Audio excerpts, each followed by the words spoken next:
go back before an elf puts an arrow through my neck. I wish I could just have some rest and enjoy the view. Hey, Shiny.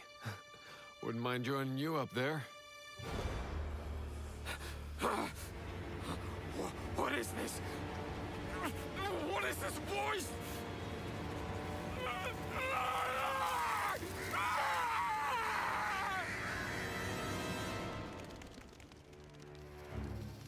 Someone's here. Show yourself! Medusi, douse the flames!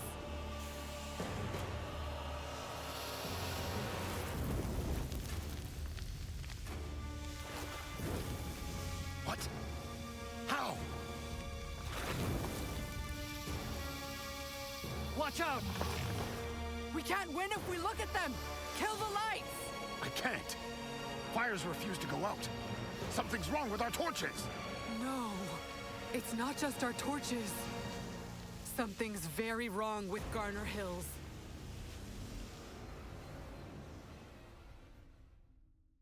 Welcome back, friends. Tonight there's a wooden box on the shelf in a small inn on the edge of a continent that has not yet learned what is coming for it. The man who keeps that inn has not opened the box in 23 years.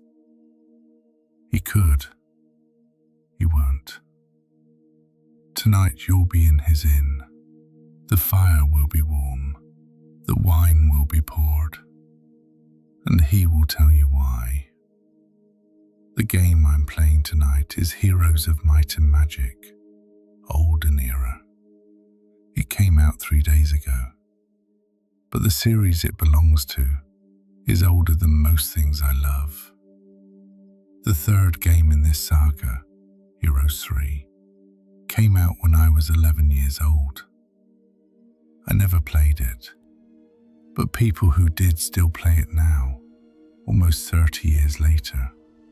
They write about it. They argue about which faction was best. They remember music that hasn't aged. From what I've been reading these last few days, Olden Era is built to feel like Heroes 3 again. The fans are calling it a homecoming. One of them wrote, "This is the first one in a long time that knows what it is." I'm coming to this fresh, first time. Never touched a Heroes game before. I'll probably build the wrong things, march my heroes the wrong way. Forgive me in advance. But what I read about this world, the kingdoms, the old wars, the things sleeping underground, it runs deep. Too deep for one night. So I'm not going to teach it to you like a lesson. I'm going to give it to you the way I think it belongs. Through the eyes of an old innkeeper. A man who's seen most of it, met most of them, and is in no hurry to explain anything. If this is the kind of story you want more of, a quiet voice, a long night, a world to drift through. Hitting subscribe helps me keep making them. A like helps the algorithm find someone else who needs to sleep tonight. Thank you for being here. All right, take a breath. The fire is warm tonight. The wine is poured, and the innkeeper is waiting for you to sit down.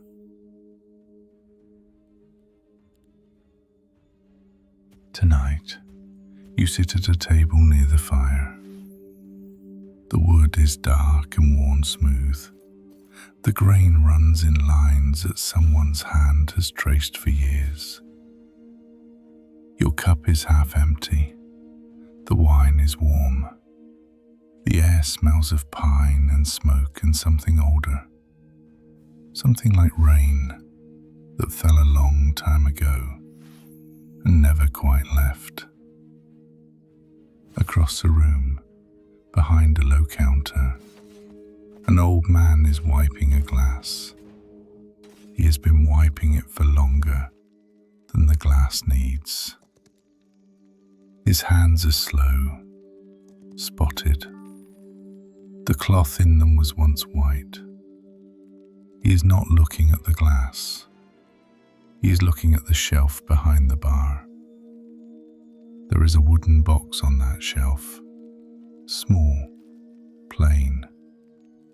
The wood is dark with age. There is no lock on it. There is no carving. It is just a box. He is thinking about it. He does not know you are watching him think. Outside, the wind has settled. The harbour is quiet. There were lanterns earlier, fishermen returning, a cart pulled by something that was not quite a horse. But those sounds are gone now. It is late, the kind of late that makes a room feel smaller. The fire pops, a log shifts. The old man does not flinch. He has heard that sound 1,000 times. He has wiped that glass 1,000 times. He has looked at that box 1,000 times. You take a sip of wine. The cup is heavier than it should be. Your eyes feel heavy too. You are not sure when you came in. You are not sure who poured this for you. But the chair fits. The fire is warm. And the old man behind the counter has begun, at last, to speak. They used to call me Corbin. He does not look at you when he says it. He is still wiping the glass. The cloth makes a small, dry sound against the rim. A long time ago, in another life, on another road. Now I am the innkeeper, just that, the innkeeper, and I prefer it this way. He sets the glass down, picks up another. Corbin owed people things, letters that should have arrived sooner, coins that should have weighed more, promises he made on tired nights and forgot by morning. The innkeeper owes no one. The innkeeper pours wine, tends the fire, listens. That is the better life. He pauses. The cloth stops moving. He looks toward the door, not at it, but past it, towards something the door doesn't show. I was a caravan master in the old life.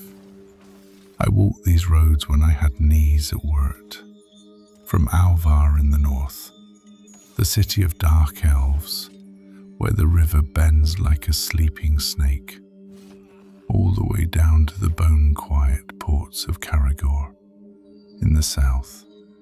I carried silk, I carried iron, I carried letters I was paid not to read. And once, in my younger days, a bell I was paid not to ring. I rang it anyway. That is a different story. But I learned the kingdoms. I learned the people. I learned which inn poured the right wine and which one watered it. I learned which roads opened in the rain and which closed in the snow. And I learned, eventually, when to stop walking. He lifts the new glass, holds it up to the lantern light, turns it once. My knees gave out 23 years ago. I bought this inn the same week. The walls were stone, the roof leaked. The previous owner died on the floor where you are sitting now. He was not a kind man. He had it coming. But the inn was honest, so I stayed. He sets the glass down, slowly, both hands. His eyes drift again to the shelf behind him, to the box. That box, he says, was left here 23 years ago, the first month I owned this place. A man came in just before dawn, riding hard from the north. His horse was foaming, his cloak was wet, not from rain, from sweat. He was carrying nothing else, just the cloak and the box. He set the box on this counter, pushed it across to me. He said, "Hold this, I will come back for it." He paid in copper, 3 coins. He did not ask for wine. He did not sit down. He walked back out into the dark. He turns a glass on the counter, a slow quarter circle. I never opened it. He paid me to hold it, not to look. But I knew who he was.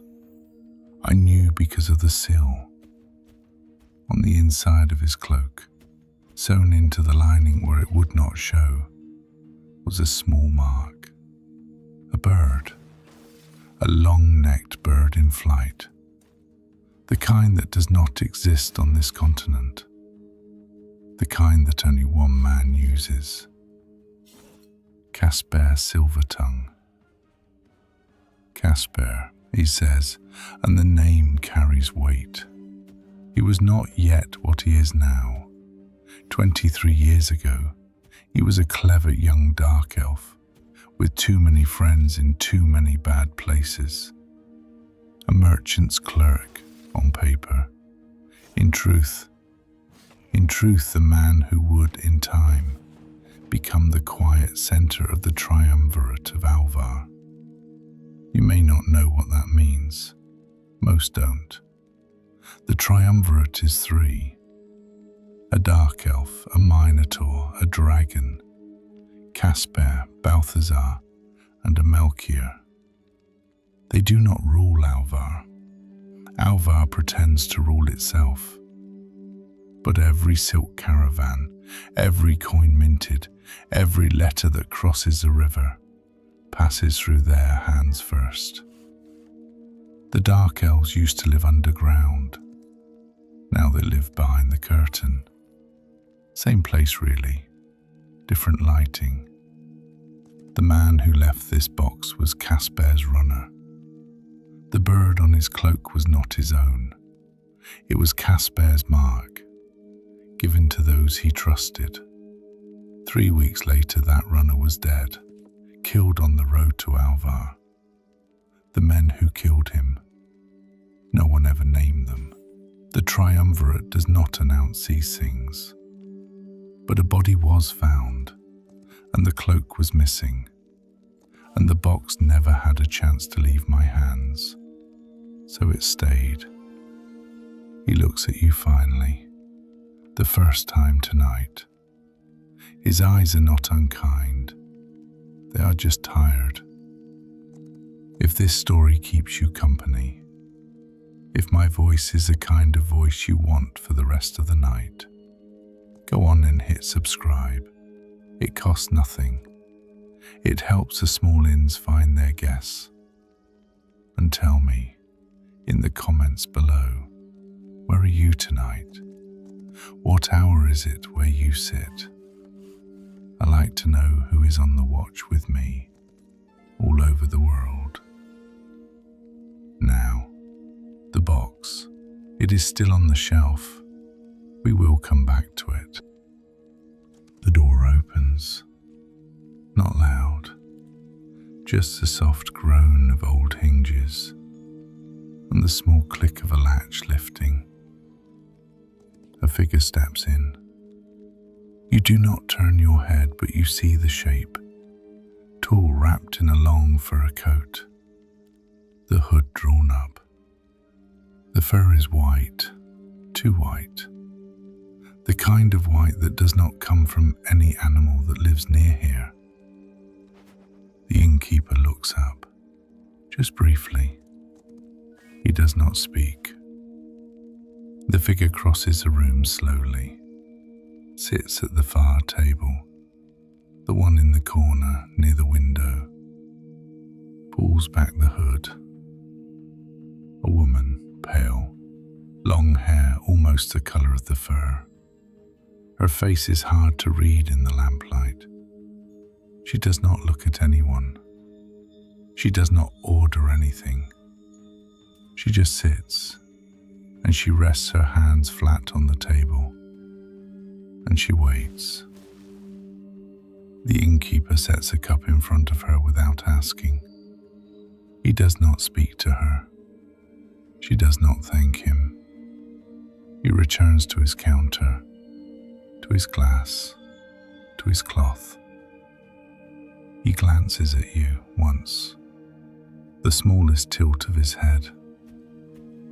From the north, he says very quietly, far north, past where the maps still bother to draw lines. You see that fur? I have only seen that fur 3 times in my life. The first time I was 19, a merchant in Alvar tried to sell me a coat made of it. He wanted gold I did not have. I asked him what animal it came from. He laughed at me. He said, "It does not matter. The thing it came from is no longer the thing it was." He shakes his head slowly. I did not buy the coat, but I have thought about that sentence, that one sentence, for almost 50 years. We will come back to her, to the fur. Not yet. Not yet. He picks up another glass. The cloth moves. When I was young, he says, younger than you would believe looking at me now, I rode with a Caragor caravan. Caragor, that is the island, in the south, past the strait, where the Sun Church sends its sons to learn the difference between mercy and patience. I was not one of theirs. I was just a hired guide. Knew the road from the port at Ravenshaw inland, knew the wells and the bandits, and the places where the road forgets itself in the rain. They had a captain, Templar, full sworn, tall man, fair skin, hair cut short the way they cut it on the island. He carried a sword on his back, but he never drew it on the road, not once in 15 days. I asked him the night before we reached the inland keep. I asked him if he knew how to use it. He laughed, not a cruel laugh, a tired laugh. He said, knowing how to use it is the easy part. The hard part is knowing when not to. He did not say much else, that captain. The Templars don't when they are far from home. But I watched him. Every morning before the sun was even a hint, he would kneel beside the road, lay his sword flat in front of him. Not pray, not the way other men pray. Just kneel and listen. For maybe 10 minutes, sometimes longer. Then he would stand, sheath the sword, and we would ride. On the 8th night, we passed a way shrine, old way shrine. The Sun Church puts them along the roads, small stone alcoves with a candle inside and a flat dish for offerings. He stopped, got down. He took out a coin, set it in the dish. He did not light the candle. I asked him why not. He looked at me, and his face was not the face he had worn all day. It was younger or older. I could not tell. He said, my brother was Moonchurch. He died on Caragor, in a war the sun started. I will not light a flame in front of his ghost. The innkeeper sets the glass down. The Sun Church and the Moon Church. There used to be one church, a long time ago. They split over a question I do not understand. Most things people kill each other over, I do not understand. But they have been killing each other for centuries now. And on Caragor, a small island, a beautiful place I am told, that war has not stopped. It has only grown quieter. The captain who would not light the candle, and never saw him again after that trip. I think about him. Sometimes I wonder if his brother's ghost is still angry. I hope not. The innkeeper steps back from the counter, reaches under it, brings out an iron kettle and sets it on the hearth near the fire. He moves slowly. His back is bent in the way old men's backs bend, not from weakness, from years. He pours water from a jug into the kettle, walks back. Tea, he says mostly to himself. I drink it strong this hour. Wakes me up enough to keep telling stories, not enough to keep me from sleeping when the stories are done. He glances at you. You are welcome to a cup when it is ready. The door opens again. This time a man, tall, broad in the shoulders, cloak heavy with road dust. He pulls the cloak open as he steps inside, and you see at his belt a short blade and a small medallion. The medallion has a sun on it, a simple, unadorned sun. The innkeeper sees it before the man does anything else. His eyes flick to it, then to the woman in the corner with the white fur, and then back to his counter. He does not change expression, but he does pour a cup of wine without being asked. He sets it on the corner of the bar. The Templar, for that is what he is. You can see it now in his bearing. Walks over, takes the wine, nods once, says nothing. Sits at a table on the opposite side of the room from the woman. He does not look at her. She does not look at him. But the air between them has changed. The fire pops.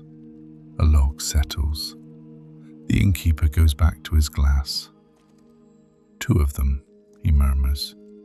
Not to you, not to anyone. 2 of them in one night. That has not happened in a long time. In a Caragor man's eyes, the woman in the corner is something close to an enemy. In her eyes, he is something close to a fool.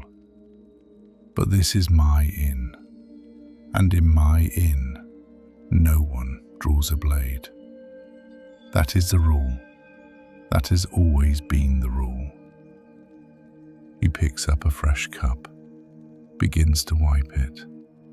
Where was I? Yes, the road south. Tea is almost ready. Years ago, he says, many years now, a woman came through that door, just before sunset. Cold day, the kind of cold that gets inside the wall, that no fire can quite reach. She was carrying a coat, a man's coat. She was holding it the way you hold something you do not want to put down. She was perhaps 30 years old, thin, hair pulled back. Her hands did not shake. That should have told me something. It did not then. She asked for a room for the night, paid up front in silver. Alvar Minting, I noticed. She was not from there, but she had been there recently. She said she was going to Shadowspire. Shadowspire, the Twilight City. 3 days ride east if the roads are clear. You may know the name, or you may not. Most people know Shadowspire by its other name. They call it the City of Bones, of necromancers, of the dead who do not stay dead. That is what people who have never been there say. I have been there twice in my caravan years, and it is not what they say. It is a quiet city. The bells ring on the half hour, soft, low. The streets are clean. The wine is good. The people who live there, mostly, are not necromancers. They are carpenters and bakers and cloth dyers, like anywhere else. But on the high hill above the city, there is a guild, a long stone hall with copper roofs, the Necromancers Guild. And everybody in Jedami, when its life is done, everybody that the family wants properly buried, goes to that guild. The necromancers do not raise the dead in Shadowspire. They lay them down, properly, with the right words, with the right rites. The Sun Church will tell you this is heresy. The Sun Church will tell you that necromancy is the corruption of the soul. But the necromancers, the real ones in Shadowspire, who do this work, they are not corrupt. They are tired. They are quiet. They smell of sage and old paper. They are the men and women who, when your grandmother dies in winter and the ground is frozen, take her body and keep it whole and unspoiled until the spring, when it can go into the earth properly. They are the men and women who do what nobody else will do. He pauses, wipes a cloth in a slow circle. The woman with the coat, her husband was dead. She did not say so. She did not need to. The coat was his. The way she held it told me. She had been carrying it from somewhere far. Ravenshaw, maybe further. She was bringing him to Shadowspire. Or she was bringing what was left of him. The body itself she had buried somewhere on the road. The rules say you must after a certain number of days. The coat was what would be laid in the guild instead. The coat and the lock of his hair, and his name spoken 3 times by a stranger. She stayed one night. She did not eat. She drank 1 cup of wine and slept in a small room at the end of the hall. In the morning before sunrise, she paid for a fresh horse. I had a stable in those days, and she rode east. I did not expect to see her again. 3 weeks later she came back, on foot this time. The horse I do not know what happened to. The coat was gone. The silver bracelet on her wrist, I had not noticed it before, but it was gone too. She had given those things to the guild, I assumed, as payment. They take strange payments, the necromancers. They do not need gold. She came in, sat at this table, this one where you are sitting tonight. She asked for soup. She ate the whole bowl. She had not eaten in days. When she finished, she looked at me, and her eyes were different. Not lifeless, not haunted, just emptied of something. like a vessel that had been turned upside down and shaken out and was now ready to hold something else. She thanked me. She paid for the soup with a single copper. She walked out into the morning. I never saw her again, but I have thought about her many times, about what the necromancers said to her, about what they did with the coat and the hair and his name spoken 3 times. I have thought about whether I would want, when my own time comes, and it is coming, you understand, it is not far, whether I would want to be carried to Shadowspire. I think I would. He sets the cloth down. He walks slowly, his right knee not quite trusting the floor, to the small window beside the door. He pulls the wooden shutter open a crack, looks out. The night sky outside is clear. The stars above the harbour are sharp, the kind of sharp that only comes in late autumn, when the air has lost all its dampness. He stands there for a long time. Behind him the Templar finishes his wine. The woman with the white fur has not moved. She is still sitting, hands flat on the table. The lantern above her flickers, and her shadow lengthens on the wall, and shortens, and lengthens again. The kettle has begun to whisper on the hearth, almost ready. He stays at the window. He is looking at something, not the stars. There is a lamp, he murmurs, out there, on the far hill beyond the harbour. You cannot see it from where you are sitting, but from here, on a night like this, when the air is right, I can see it. It belongs to a fisherman, an old fisherman, older than me, I think. He keeps a lamp burning all night, every night in his window. His son went to sea 12 years ago and did not come back. The boat came back, the son did not. The old man has kept the lamp burning since, so the boy can find his way home. The boy is not coming home. Everyone knows this. The old man knows it. But the lamp burns anyway. He closes the shutter, slowly. He stands there for a moment with his hand on the wood, as if he is listening to something the room cannot hear. Then he comes back to the counter. On a clear night like this, he says, you can see all the way to the mountains. On a clear night like this, you can see things you should not see. My grandfather used to say, the sky shows you everything once. After that, you are on your own.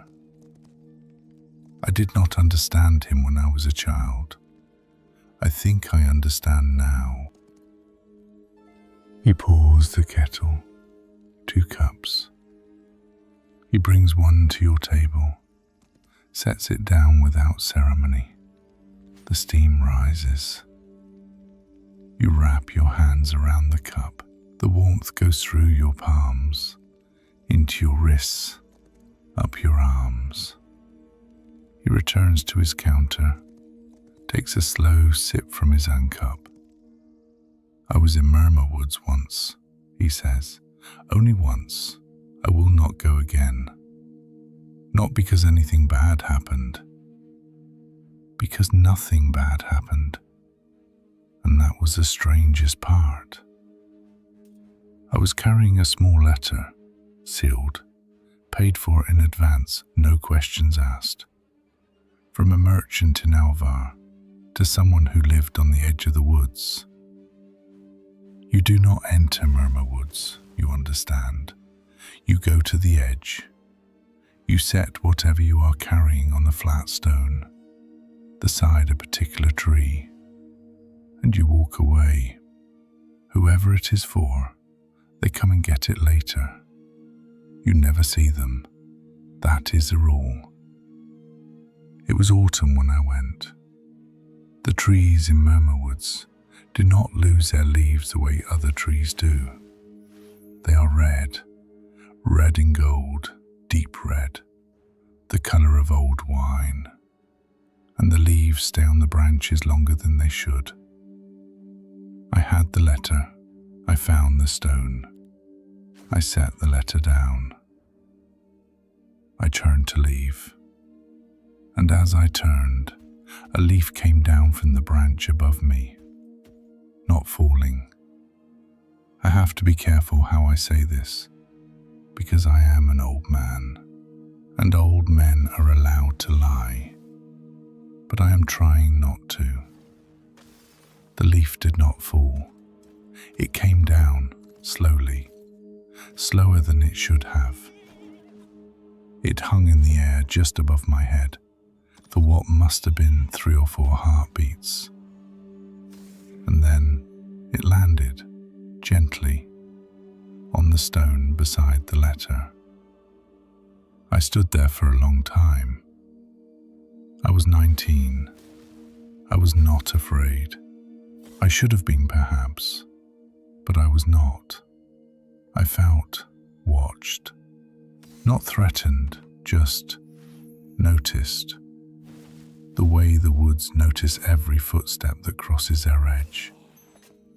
I have heard in the years since that the trees in Murmur Woods are not separate trees, that under the ground their roots are joined.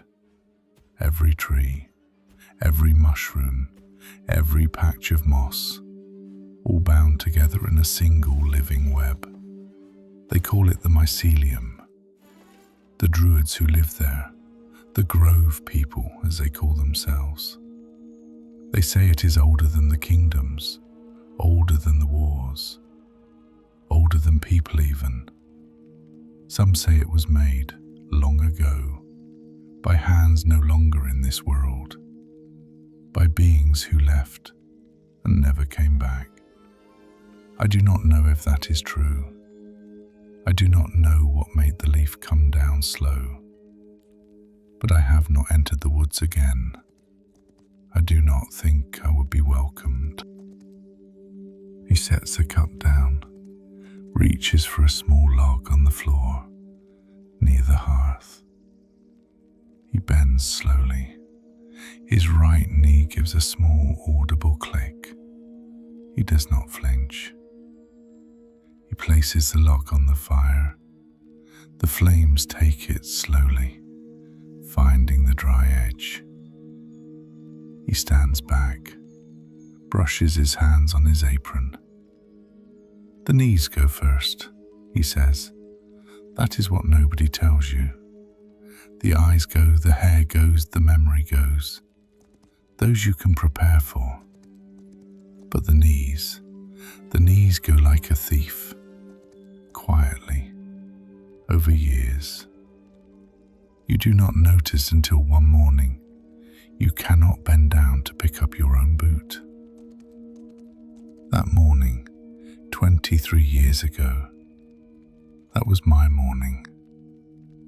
I had been on the road for 40 days, coming up from Caragor, taking the long way through the eastern hills.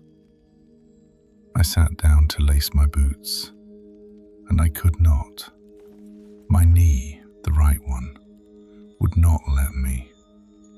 I sat there on the ground for almost an hour, not crying, just understanding. That morning was the end of one life. By the next week, I owned this inn. I do not regret it, not on most days. But I miss the road. I miss the way the light looked at dawn in the eastern hills. when the mist was burning off the valleys, and you could see the river miles away, like a silver thread laid across the green. I missed the smell of horses and wet leather and wood smoke. I missed the particular tiredness of a long day's ride.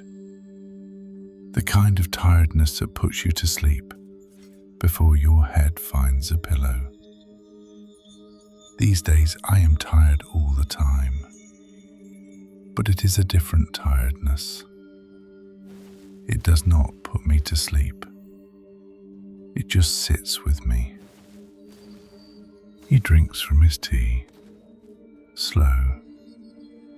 Once, he says, I rode south through Garrett Gorge. You may not know the name. It is a long canyon days east of here. The walls are red rock. The wind that comes through it sounds, sometimes, like something breathing. Dragons live in the gorge. Live. I am no longer sure which is the right word.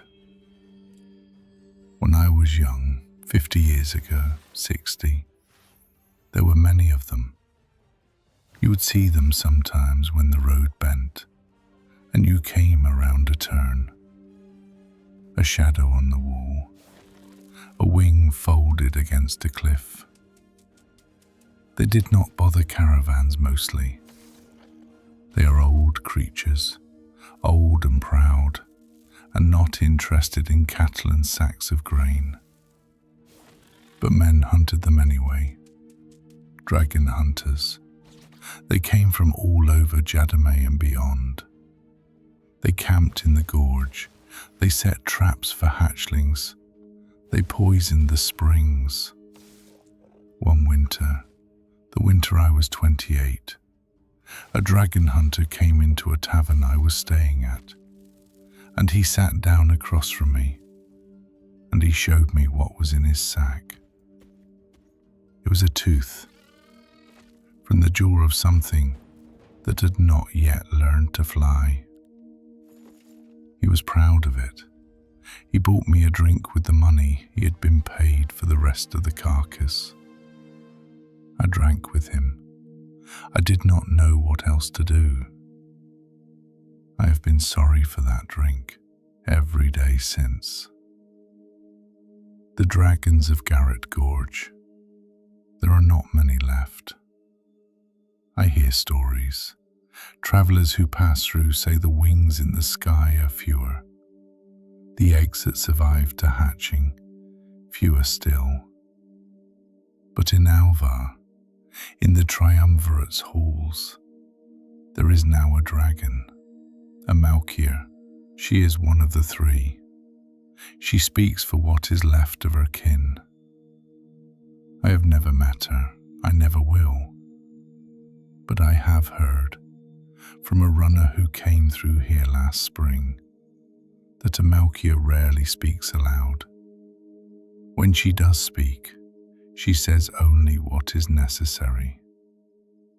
And what she has been saying lately, to the dark elf and the Minotaur who sit beside her, what she has been saying is, there are not enough of us left to make this mistake. Whatever mistake she means, I do not know. But she is the last voice for a vanishing people. And the world, whether it knows it or not, is listening. He glances toward the corner table. The woman in the white fur is still there, still motionless. The cup of wine he set in front of her has not been touched. Far north, he murmurs again. I have not been there. No caravan I ever rode with went that far. But I have heard from travelers, from men who came back changed. There is a place, past the last villages, past the rim of the maps, where the snow does not melt in summer, where the mountains have no names, because no one has lived long enough beside them to give them names. In that place there is a city, or what passes for a city. Stone halls cut into the side of a glacier, light that comes through the ice and turns blue inside the rooms. The people who live there, they were dark elves once, from Alvar. They left a long time ago. They went looking for something. No one I have spoken to is sure what. Some say a sea that lies beneath the ice, that swallowed half the expedition before they reached its shore. Some say a book older than Jadami, older than the names of things. Whatever they found, they did not come back to Alvar. They settled in the cold. They built their halls. They learned old words from the snow elves who had lived there before. The Vori, who are gone now, and whose books still lie scattered in the ice. They speak to things, those people, things that should not be spoken to, things that I do not know what they are. No one does. Not even themselves, perhaps. They call themselves nothing, those people. They have no name. But the rest of Jadami, the few who know they exist, has begun to call them the schism, the break, the crack in the ice that lets cold air come up from below. He looks again at the woman in the corner, the white fur, the pale hair. She has not come for trouble, not tonight, but she has come from somewhere, and I am old enough to know that what comes from the north does not come for warm wine and good wishes. She is here for a reason. I will not ask her what it is. That too has always been the rule. The fire is lower now. The Templar at the far table has long since finished his wine. He has set his head down on his crossed arms and is sleeping, or pretending to sleep. The woman in the corner has at last lifted her cup. She drinks once, slowly, sets it down, returns her hands to the table. The innkeeper lights a small oil lamp on the counter. The flame is yellow, low, steady. He turns the wick down to its smallest. The hour gets honest, he says, this late. Men who lied all day stop lying when the lamp is low. I have heard things in this hour that I have not heard in any other. A man sat at this table 15 years ago and told me he had killed his brother out on the road in a quarrel over a horse. He buried him in the woods and rode home and told everyone the brother had been taken by bandits. The family believed him. The body was never found. He sat where you are sitting, and he wept into his wine because he could no longer bear knowing. I did not tell anyone. He paid me the next morning and rode out, and I have never seen him since. I think about him sometimes, about whether he ever forgave himself. I do not think he did. The hour is honest, and so I will be honest with you. There is one more story I want to tell tonight. It is the heaviest of them. It is also the freshest. It happened only 2 months ago. If you are still awake, and if the wine has not yet pulled you under, listen close. If you are not, sleep well. The story will keep. 2 months ago, he says, a merchant came in. Late afternoon. The light was already going. He had been on the road for, it was hard to say. His coat was filthy, his hands were filthy. His beard had not been trimmed in weeks. He sat at a table, he asked for wine. He paid in copper, old copper, the kind that comes from the mines south of Ironsand. Ironsand. You may not know the name. It is a desert, far to the south. The sand there has iron in it. That is where the name comes from. The wind that crosses it leaves a red dust on everything. Few people live there, trolls mostly. A few merchants who run the caravan routes between the troll villages and the southern ports. That is what this man was, a caravan merchant from Ironsand. He drank his wine, he did not speak. I poured him another. He drank that one too. On the third cup he began, at last, to talk. Not to me, to the table, to the wine. He said, there are mountains in Ironsand that have not done anything in my lifetime. Old volcanoes, sleeping. The trolls have lived in their shadow for generations and never feared them. He took another drink. He said, 3 weeks ago, one of the mountains opened. It did not erupt, it opened, like a door, a great wide door, into a hollow that was too large to be inside the mountain. The trolls came down from their villages to see it. They thought, perhaps, it was a sign, a blessing, a gift from the deep earth. It was not. He said, and his voice was very flat now. Things came out. I will not describe them. You would not sleep tonight if I did. He took a long drink. He held the cup with both hands.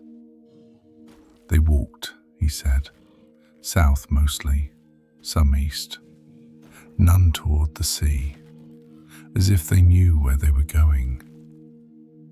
He looked up at me for the first time. His eyes were clear. He was not drunk despite the wine. He was just empty. Empty in a way I had not seen in many years. He said, I rode out before they reached my village.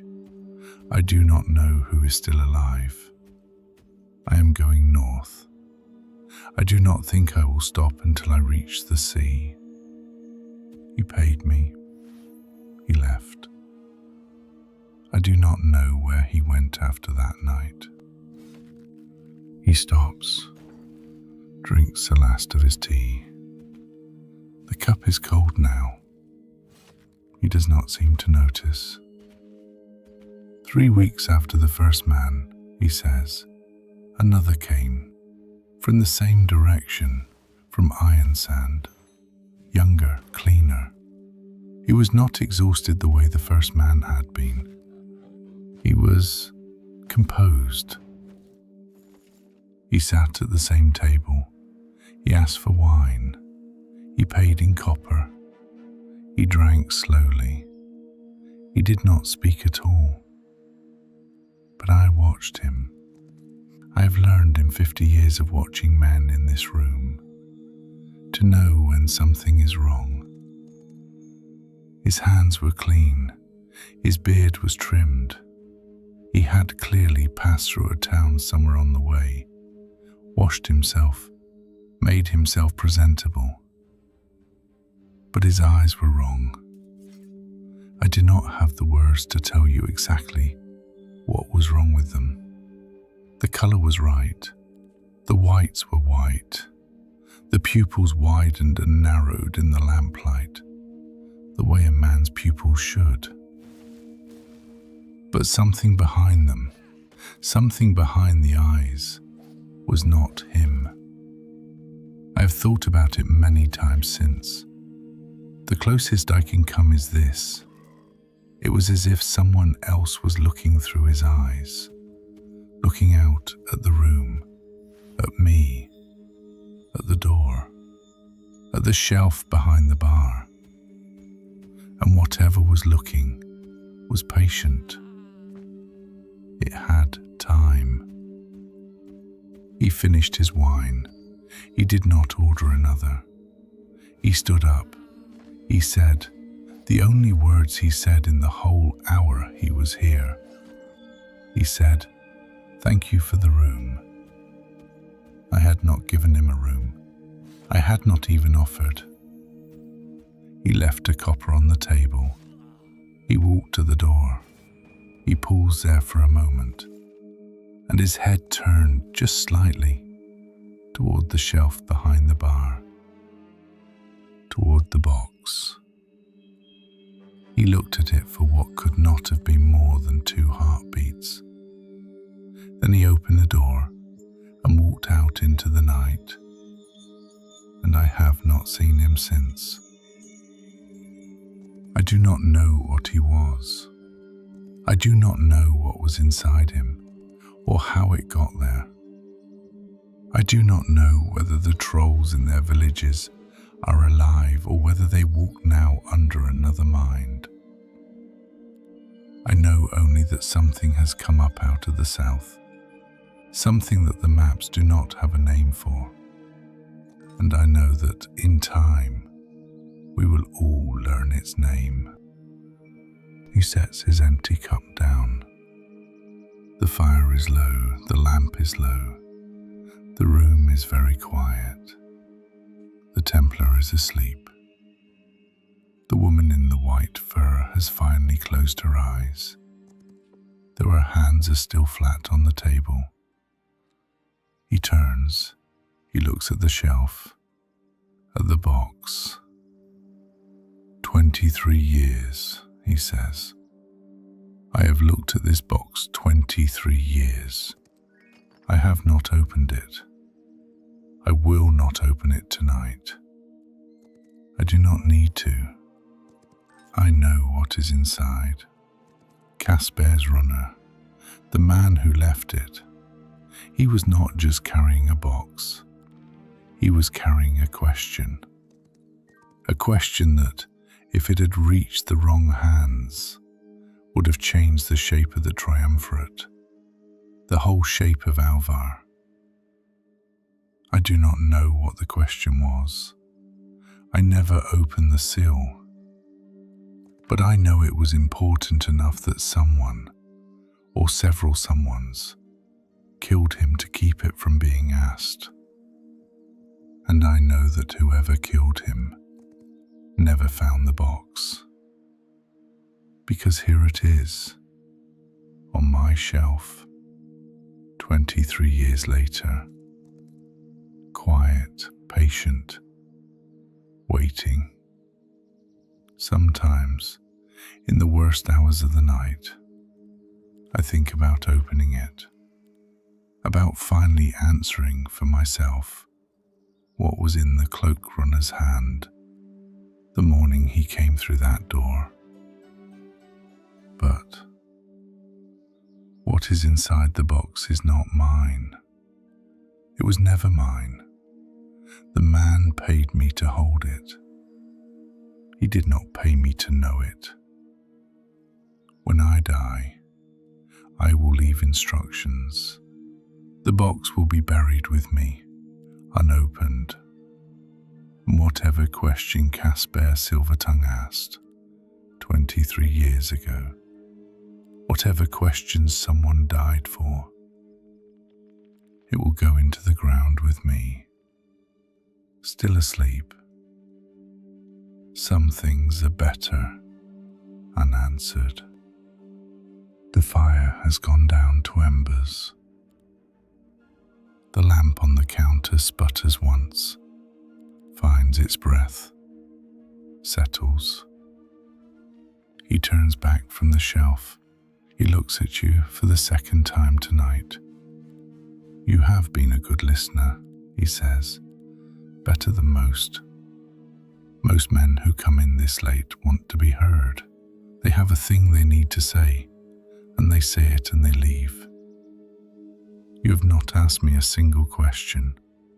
You have just sat and drunk your wine and let me find my way through the stories.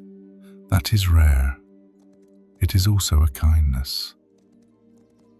He pours one last cup, slowly, sets it on your table. On the house, he says, for the watch you have kept tonight. You wrap your hands around the cup. The wine is warm. The room is warm. Outside, the sky has begun, almost imperceptibly, to lighten at the eastern edge. The deepest dark is past. The stars are fading one by one. The harbour will wake soon.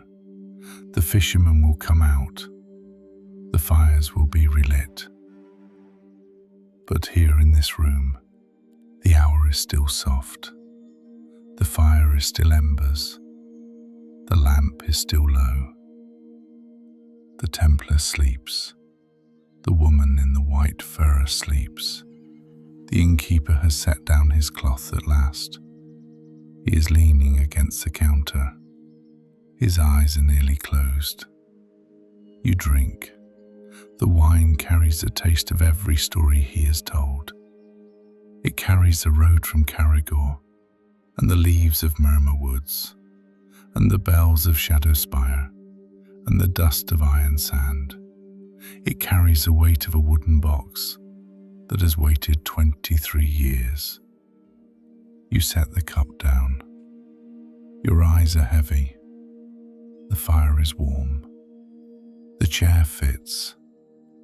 And the innkeeper, without lifting his head, without opening his eyes, speaks one last time, softly, to no one in particular, and to everyone in the room.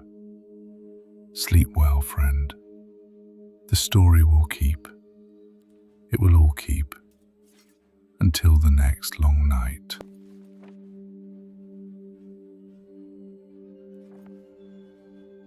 And that's where we leave the innkeeper tonight. He'll lock the shutter eventually. He'll bank the fire. He'll let his guests sleep through what's left of the dark. Thank you for being here. Thank you for sitting at his table with me. So, about tonight's game. I told you at the start, this was my first night with Heroes of Might and Magic. Not just Olden Era, the whole series. 30 years of fans, of music people remember, of arguments about which faction was best. And I had never touched any of it. I played about 3 hours of the campaign tonight, the first 2 chapters, and I want to be honest with you, the way I always try to be. It got me. I do not know how else to say it.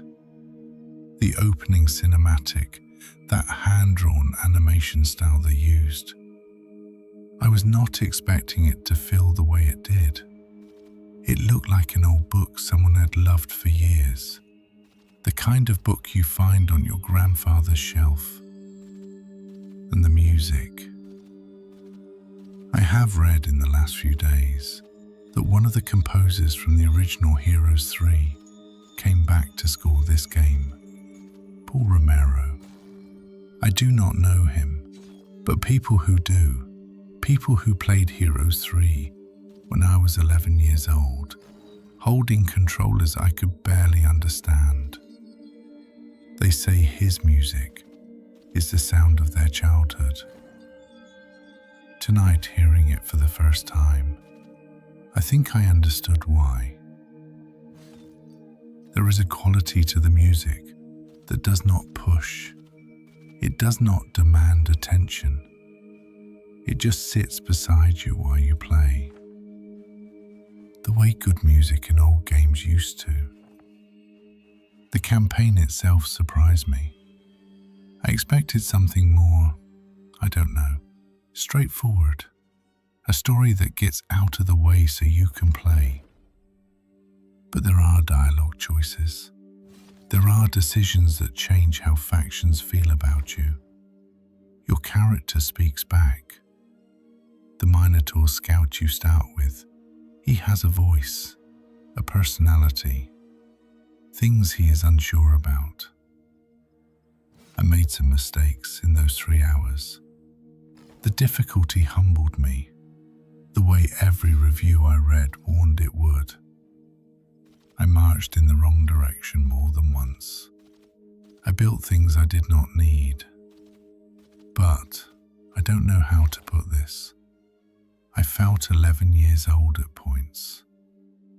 Sitting at a desk that was too tall for me, looking at a screen that was too bright, trying to understand why grown men loved this kind of game. I think I understand now. What I read from people online, from veterans of the series, men and women in their 40s and 50s who have played every Heroes game since the first one came out in 1995. What they keep saying is some version of the same sentence. It feels like coming home. One of them wrote, and I will paraphrase, because the exact words don't matter as much as the feeling, that this is the first Heroes game in a very long time that knows what it is, that doesn't try to be something else, that doesn't apologize for being what it always was. The fans are not wrong. The art, the music, the slow, careful pace, the way the maps invite you to look at every corner. It is doing the thing the old games did. Maybe that is enough. Maybe it does not need to be more than that. I'm going to keep playing the campaign for the rest of this video. Another hour, maybe more. I want to learn this game properly before I bring it back here. Because if you enjoyed tonight, if the innkeeper's voice was the kind of voice you wanted to fall asleep to, there is a lot more here.